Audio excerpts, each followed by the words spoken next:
নমস্কার বন্ধুরা, আমি বিশ্বাস কিচেন থেকে ইতুদি আজকে তৈরি করব মাছের রেজালা।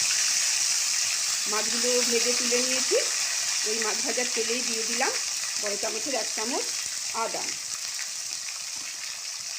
দিয়ে দিলাম 1 চামচ রসুন বাটা, পেঁয়াজ বাটা দেবো 2 চামচ,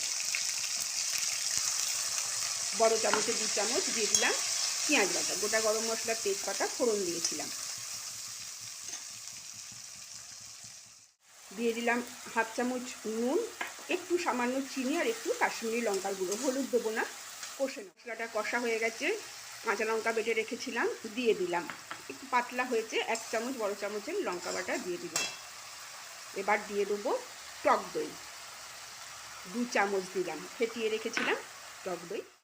কষা হয়ে গেছে মশলা, হালকা করে ভেজে রাখা মাছগুলো দিয়ে দিলাম, একটু জলও দেবো, একটু ধনে পাতা ওপর থেকে দিয়ে দিলাম, 1/2 কাপ মতো জল, 5 মিনিট মতো ফুটিয়ে নামিয়ে ফেলবো, তাহলেই মাছের রেজালা একদম রেডি।